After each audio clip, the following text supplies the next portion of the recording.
Welcome once again to online class, dear children. Today let's have discussion on the next topic of your subsidiary book. As already I told you in the previous class, subsidiary books is a part of cash books and as well as credit books. So when it comes to cash book, already I explained you in the previous session only. Cash books are those books in which we enter, in which we record the transaction which is related to cash, the transaction which is occurred on the basis of cash.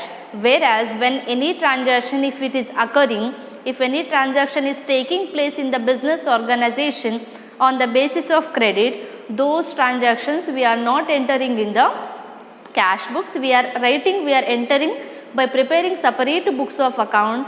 The name itself already I told in the previous class, that is purchase book, sales book, purchase return book, sales return book, journal proper book, as well as bills payable and receivable book. So these books are meant to enter credit related transaction.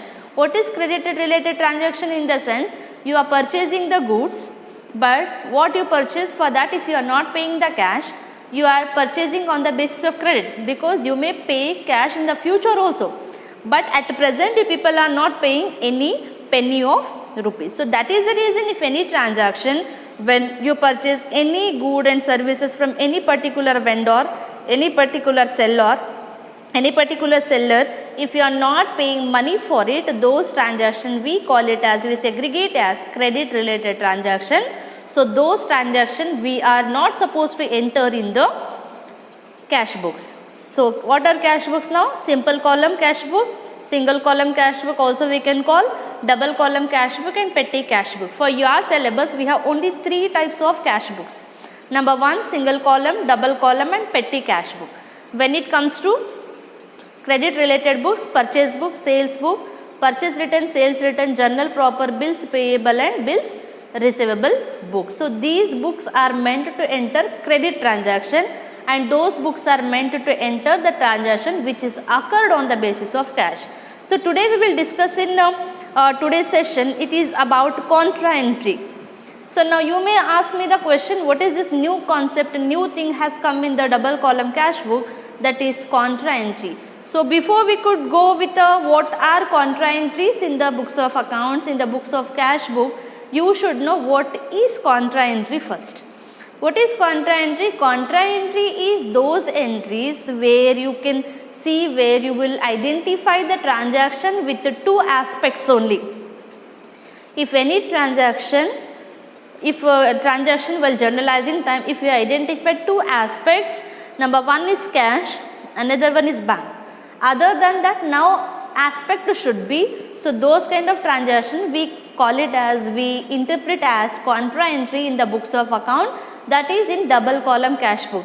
Because generally if we say bank point of view, contra entries will be reflected by the banker both in cash and bank also, opposite side. It will reflect in the cash book also, it will reflect in the bank book also. So that way double column, double time they are going to affect in the books of accounts. So you see, if we go through the contra entries, what are contra entries in the sense? Number 1, cash paid into bank, deposited into bank, cash withdrawn for office use, not personal use. So here there is a chances of getting confusion always for the people is, here if company is withdrawing cash for office use, that we need to consider as contra. At the same time, if in case cash withdrawn for personal use, if it is given personal use instead of office if they give, it is not a contra entry. You see children, one or other entry you can see cash or bank, either it is debited with cash or credited with a bank. Let us start with cash paid into bank. So what this entry is telling you, that you paid cash into bank. You are paying cash. So you may deposit, you may withdraw, you may do a number of transactions in the banks. So here what actually customer have done? Cash paid into bank. When you pay cash to the bank, bank is a receiver, you debit the receiver, right? So when you pay the cash, cash comes in or goes out. Of course cash is an aspect of real account, cash is going out from you, you need to credit. So while journalizing these transactions, keep it in your mind, principles of accounts Keep it in your mind, traditional and modern approach. Based on that, you need to journalize. You need to give effect in the double column cash book. So I hope you understood the first contra entry, that is cash paid into bank. So when you pay the cash to the bank, bank is going to receive your cash and you are the giver. But here they did not mention giver. What they have mentioned, cash paid into bank. So bank is a receiver, you debit the receiver and cash is going out from your people. Of course, real account is telling you that you credit what goes out. You credit what goes out. So that you need to keep it in your mind and you need to go ahead with the applications of accounts. Next transaction is deposited into bank. So as a customer you think, as a business point of view you think, when you deposit cash into bank, when you deposit cash into bank, what happens? Bank is going to receive your deposit, and when you deposit, cash comes in or goes out? Cash goes out. So you credit what goes out, you debit the receiver. Here you are depositing in the bank. Bank may be whatever, they may give HDFC, they may give SBI, ICICI, whatever the bank name will be given, but bank ultimately receiver.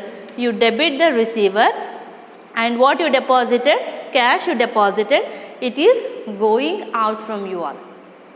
Right? So that way you need to journalize the entry. Next, withdrawn cash for office use.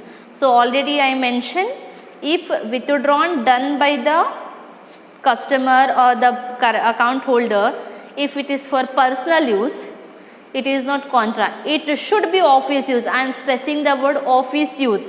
If office use is given only, you are supposed to consider as it is a part of contra entry. If it is given personal use, you are not supposed to effect as a contra entry. That to keep it in your mind. Why I am stressing you, in the sense to check your knowledge. By twisting the entry, they will test your knowledge. So that you keep it in your mind. If it is given personal use in double column cash book, don't reflect as contra. So here commonly what happens is, when it comes to these all contra entries, we reflect as C.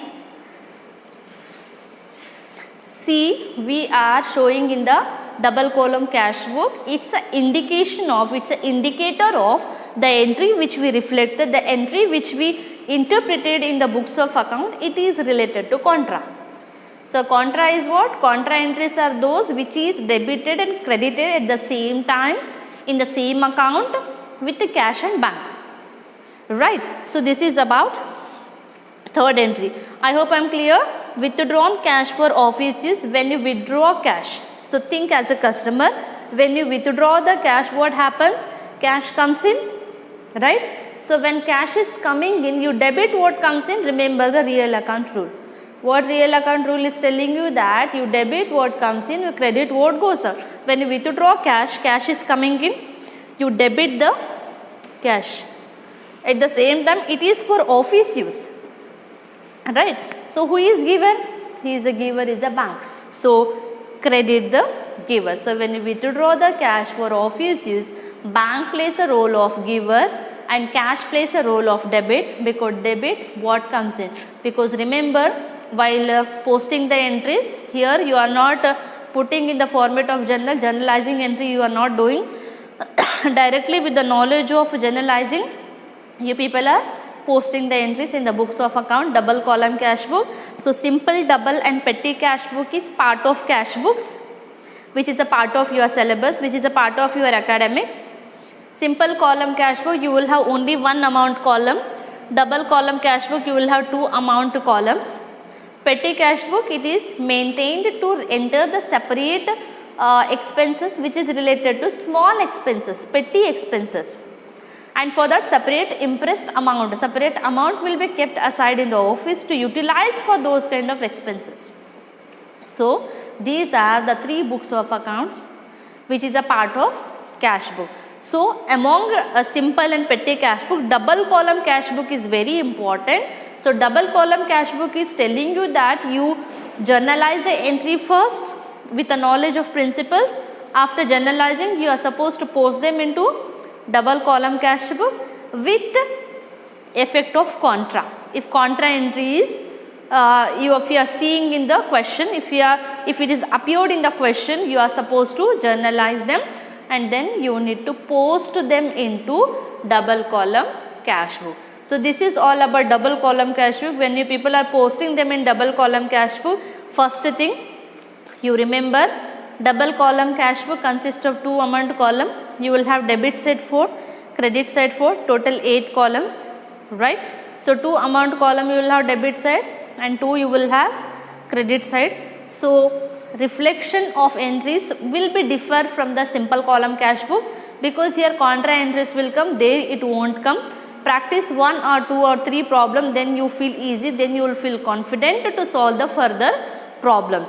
So until unless you practice more problem, you can't reach the concept of double column cash book, because it is bit tricky comparatively simple and petty cash book. I hope I am clear with all the topics of today's session, with the content, with the contra entry. I will just glance once again related to today's class. So today we understood about simple, double and petty cash book. Simple, double and petty cash book is part of cash book where we enter the transaction which is related to cash. If any entries are occurring, if any entries are taking place on the basis of cash, so those transactions we are entering in the books of account, namely petty cash book, double column cash book, petty cash book. When it comes to double column cash book, one thing is very important, that is contra. Cash paid into bank, deposited into bank, cash withdrawn for office use, not personal use. So these all things you people keep it in your mind. Go ahead with the problem. Open textbook. You should keep it open textbook when you people are solving the numerical, solving practical problem. Then it will be easy. Practice daily 1 or 2 or 3 problems which brings confidence in you, because it is a new stream, it is a new topic, new book, everything is new for you people. Until unless you go through with the dedicative studies, you can't reach to the topics. So if you want to reach dedicatively to the topics, you should practice every day and you should have touch with each and every respective subject teacher, then only you can get clarity regarding the topics. So I hope children I am clear with today content. So if any queries you people have regarding this topic, you can approach to me. Thank you dear children, we will meet in the next class.